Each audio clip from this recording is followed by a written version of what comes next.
जय हिंद friends, welcome back to your channel. स्वागत है एक बार फिर से आपके अपने इस यूट्यूब चैनल पर। जैसा कि आप लोगों ने थंबनेल में देखा होगा या आप ऊपर लिखा हुआ देख रहे होगे एसएससी एमटीएस 2020। कहने का मतलब ये एसएससी एमटीएस 2020 के हिस्ट्री के वो सभी प्रश्न हैं जो आपके एग्ज़ाम में एमटीएस में पूछे गए थे। इसके पहले हम लोगों ने एसएससी एमटीएस हिस्ट्री के 2022 के सभी क्वेश्चन कवर किए थे। उसकी ऑलरेडी प्लेलिस्ट बनी हुई है। 2021 के कवर किए थे, उसी प्लेलिस्ट में 2021 के भी मिल जाएंगे। ठीक है ना, यानी 2022 2021 के क्वेश्चन हो चुके हैं और आज से हम लोग चालू करने वाले हैं SSC MTS previous year question paper 2020 के। देखते हैं जैसे पहला क्वेश्चन क्या लिखा हुआ है। लिखा है खिलजी राजवंश ने, फिर ब्लैंक दिया, तक दिल्ली पर शासन किया। जो खिलजी राजवंश था उसने कब से कब तक दिल्ली पर शासन किया था। पहला ऑप्शन दिया गया 1414 से 1451 तक। फिर लिखा है 1290 से 1320 तक। फिर लिखा है 1320 से 1414 तक।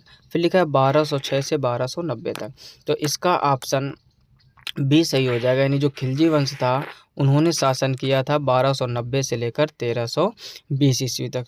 वेरी इंपॉर्टेंट क्वेश्चन है ये, क्योंकि ये वो क्वेश्चन है जो एसएससी एमटीएस 2020 में पूछे गए थे।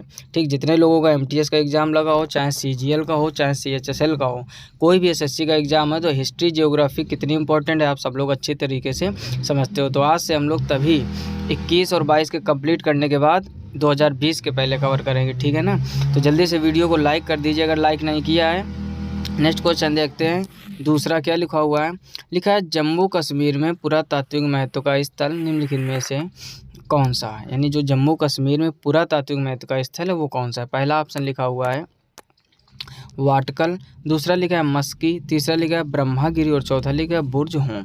तो इसका ऑप्शन डी सही हो जाएगा, बुर्ज होम। यानी जम्मू कश्मीर में पुरातात्विक महत्व का स्थल निम्नलिखित में से कौन सा है, तो वो है आपका बुर्ज होम। नेक्स्ट क्वेश्चन देखिए, तीसरा नंबर लिखा हुआ है चोल शिलालेखों में तिरुनाम टुक्कानी को, फिर ब्लैंक दिया, के रूप में वर्णित किया गया है। यानी चोल शिलालेखों में तिरुनाम टुक्कानी को ब्लैंक दिया है, फिर कह रहा है के रूप में वर्णित किया गया। देखते हैं पहला ऑप्शन क्या लिखा हुआ है। पहला ऑप्शन लिखा मंदिरों को भेंट की गई जमीन, बिल्कुल सही, पहला ही ऑप्शन इसका सही हो जाएगा। यानी चोल शिलालेखों में तिरुनाम टुक्कानी को मंदिरों को भेंट की गई जमीन के रूप में वर्णित किया गया। बाकी ऑप्शन अब आपके गलत हो जाएंगे, आगे पढ़ने की कोई ज़रूरत नहीं। नेक्स्ट क्वेश्चन देखिए, चौथा नंबर लिखा हुआ नागर मंदिरों में आमतौर पर वास्तुकला की, फिर ब्लैंक दिया हुआ, शैली होती है। यानी नागर मंदिरों में आमतौर पर वास्तुकला की शैली क्या होती है। पहला लिखा है मिश्रित, दूसरा लिखा पूर्व भारतीय, फिर लिखा उत्तर भारतीय, फिर लिखा दक्षिण भारतीय। तो इसका ऑप्शन सी सही हो जाएगा, यानी उत्तर भारतीय। यानी नागर मंदिरों में आमतौर पर वास्तुकला की उत्तर भारतीय शैली होती है। नेक्स्ट क्वेश्चन देखिए, 5 नंबर लिखा है लोथल प्राचीन सिंधु घाटी सभ्यता का एक प्रमुख शहर निम्नलिखित में से किस राज्य में स्थित है। यानी जो लोथल है आपका प्राचीन सिंधु घाटी सभ्यता का एक प्रमुख शहर है, कारण निम्नलिखित में से वो इस समय किस राज्य में स्थित है। पहला ऑप्शन लिखा हिमाचल प्रदेश, दूसरा लिखा गुजरात, तीसरा लिखा राजस्थान और फिर लिखा पंजाब। तो लोथल आपका इस समय गुजरात में है। ठीक, ऑप्शन बी इसका सही हो जाएगा। नेक्स्ट क्वेश्चन देखिए, 6 नंबर लिखा हुआ होम रूल आंदोलन निम्नलिखित में से किस वर्ष में प्रारंभ किया गया था। होम रूल लीग या होम रूल आंदोलन कह रहा है किस वर्ष प्रारंभ किया गया था। पहला लिखा 1915 ईस्वी, फिर 1917 ईस्वी, फिर लिखा 1914 ईस्वी, फिर लिखा 1916। तो होम रूल जो है आपका ये 1916 ईस्वी में प्रारंभ किया गया था, होम रूल आंदोलन। तो इसका ऑप्शन डी सही हो जाएगा। नेक्स्ट क्वेश्चन देखिए, 7 नंबर लिखा हुआ निम्नलिखित में से किसने ब्रह्मा संहिता लिखी थी, जो ब्रह्म समाज का आस्था कथन था और इसमें समाज के सदस्यों के लिए कर्तव्यों और दायित्वों की सूची बनाई गई थी। फिर से पढ़ लीजिए क्वेश्चन, अच्छा क्वेश्चन है। लिखा है निम्नलिखित में से किसने ब्रह्मा संहिता लिखी थी, जो ब्रह्म समाज का आस्था कथन था और इसमें समाज के सदस्यों के लिए कर्तव्यों और दायित्वों की सूची बनाई गई थी। पहला लिखा देवेंद्रनाथ टैगोर ने, फिर लिखा ईश्वर चंद्र विद्यासागर ने, फिर लिखा राम मोहन राय ने और फिर लिखा केशव चंद्र सेन। तो इसका ऑप्शन ए सही हो जाएगा, देवेंद्रनाथ टैगोर। नेक्स्ट क्वेश्चन देखिए, 108 नंबर लिखा है निम्नलिखित में से किस वर्ष में अंग्रेज के द्वारा बहादुर शाह द्वितीय को सिंहासन से अपदस्थ कर रंगून में निर्वासित कर दिया गया था। फिर से पढ़ लीजिए, लिखा है निम्नलिखित में से किस वर्ष में अंग्रेजों के द्वारा बहादुर शाह द्वितीय या बहादुर शाह सेकेंड को सिंहासन से आपदस्थ कर रंगून में निर्वासित कर दिया गया। देखते हैं इसके ऑप्शन। पहला ऑप्शन लिखा हुआ है 1798 ईस्वी में, फिर लिखा 1834 में, फिर लिखा 1698 में, फिर लिखा 1857 में।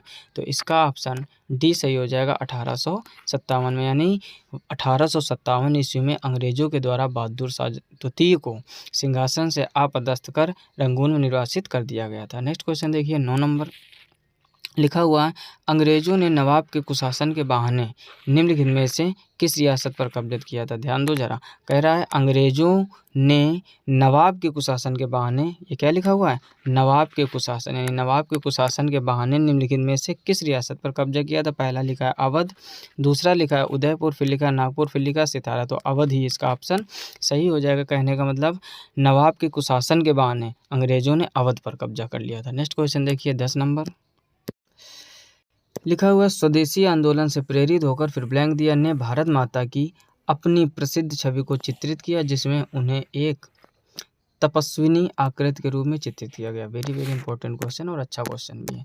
लिखा हुआ स्वदेशी आंदोलन से प्रेरित होकर, स्वदेशी आंदोलन का मतलब स्व मतलब होता है अपना, देशी मतलब देश, यानी अपने देश के आंदोलन से प्रेरित होकर फिर ब्लैंक दिया ने भारत माता की अपनी प्रसिद्ध छवि को चित्रित किया, जिसमें उन्हें एक तपस्विनी आकृति के रूप में चित्रित किया है। पहला लिखा अवनींद्रनाथ टैगोर को, फिर लिखा है ज्योतिन्द्रनाथ टैगोर, फिर लिखा है द्विजेंद्रनाथ टैगोर, फिर लिखा है सत्येंद्रनाथ टैगोर। तो इसका ऑप्शन ए सही हो जाएगा, यानी अवनींद्रनाथ टैगोर। ऑप्शन ए इसका सही हो जाएगा। कहने का मतलब स्वदेशी आंदोलन से प्रेरित होकर अवनींद्रनाथ टैगोर ने भारत माता की अपनी प्रसिद्ध छवि को चित्रित किया, जिसमें उन्हें एक तपस्विनी आकृति के रूप में चित्रित किया गया है।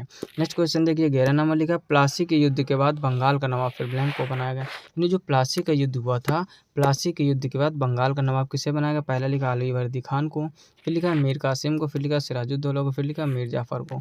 तो प्लासी के युद्ध के बाद मीर जाफ़र को बंगाल का नवाब बनाया गया था। वेरी वेरी इंपॉर्टेंट क्वेश्चन है, CGL CHSL दोनों जगह आ चुका है और आज ये MTS 2020 में भी पूछा गया था।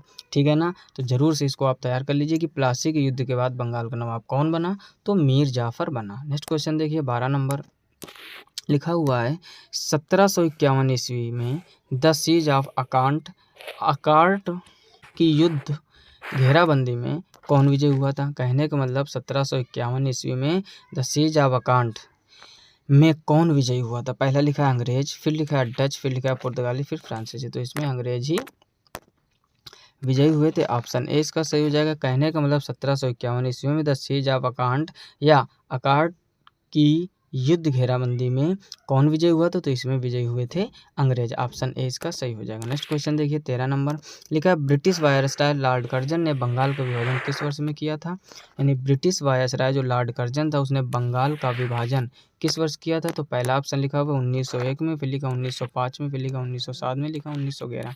तो इसका ऑप्शन बी सही हो जाएगा। वेरी इंपॉर्टेंट क्वेश्चन है। यानी ब्रिटिश वायसराय जो लॉर्ड कर्जन था उसने बंगाल का विभाजन सन 1905 ईस्वी में किया था। नेक्स्ट क्वेश्चन देखिए 14 नंबर लिखा हुआ है, गुप्त प्रशासन के संदर्भ में विधि शब्द फिर ब्लैंक लिया को संदर्भित करता है। फिर से पढ़ लीजिए, लिखा गुप्त प्रशासन के संदर्भ में विधि शब्द को संदर्भित करता है। पहला लिखा राजा का निजी रक्षक, फिर लिखा प्रशासनिक इकाई, फिर लिखा गजवाहक इकाई, फिर लिखा है सैनिक। तो इसका ऑप्शन बी सही हो जाएगा, यानी प्रशासनिक इकाई। कहने का मतलब गुप्त प्रशासन के संबंध में विधि शब्द प्रशासनिक इकाई को संदर्भित करता है। नेक्स्ट क्वेश्चन देखिए 15 नंबर लिखा हुआ, लगभग 2500 वर्ष पहले सिंधु नदी को ईरानियों और यूनानियों द्वारा फिर ब्लैंक कहा जाता था। यानी लगभग 2500 वर्ष पहले यानी 2500 वर्ष पहले सिंधु नदी को ईरानियों और यूनानियों के द्वारा क्या कहा जाता था। पहला लिखा है विपाशा, फिर लिखा है हिंदू, फिर लिखा है कमाली, फिर लिखा है विटास्टा। तो इसको कहा जाता था क्या, हिंदू। ऑप्शन 20 का सही हो जाएगा। यानी 2500 वर्ष पहले सिंधु नदी को हिंदू के नाम से पुकारते थे कौन, ईरानी और यूनानी। तो option B is correct. Next question देखिए 16 नंबर लिखा हुआ है, प्राचीन भारत में महाजनपदों के शासक अपने क्षेत्र के फिर ब्लैंक दिया है से भागा नामक कर एकत्र करते थे। कहने का मतलब कह रहा है प्राचीन भारत में महाजनपदों के शासक अपने क्षेत्र के फिर ब्लैंक दिया से भागा नामक कर एकत्र करते थे। किससे एकत्रित करते थे, क्वेश्चन ये है। पहला लिखा किसानों से, फिर लिखा चरवाहों से, फिर लिखा शिकारियों और एकत्रकों से और शिल्पकारों से। तो जो भागा नाम का कर है ये किसानों से वसूला जाता था। तो ऑप्शन इसका ये सही हो जाएगा। यानी प्राचीन भारत में महाजनपदों के शासक अपने क्षेत्र के किसानों से भागा नामक कर एकत्र करते थे। नेक्स्ट क्वेश्चन देखिए 17 नंबर लिखा हुआ है, जयपुर में एक महल है जिसका निर्माण सवाई प्रताप सिंह ने करवाया था। Very important question. Sawai Pratap Singh ने किस महल का करवाया था निर्माण? वो था आपका हवा महल। देखते हैं इसके ऑप्शन। पहले लिखा सज्जनगढ़ पैलेस, गलत हो जाएगा। फिर लिखा उम्मेद भवन, गलत हो जाएगा। फिर लिखा हवा महल, बिल्कुल। निम्नलिखित में से कौन सा भारत में पुरातात्विक महत्व का एक पुरापाषाण स्थल है? ध्यान से समझिए।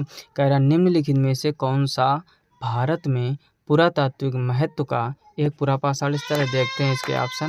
पहला ऑप्शन लिखा है हुना सागी, फिर लिखा है बुर्जहूँ, फिर लिखा है मेहरगढ़ और फिर लिखा है चिरान। तो इसका ऑप्शन ए सही हो जाएगा, यानी हुना सागी। निम्नलिखित में से कौन सा भारत में पुरातात्विक महत्व का एक पुरापाषाण स्थल है? तो वो हो जाएगा हुना सागी। Option A is correct. Next question देखिए 19 नंबर क्या लिखा हुआ है?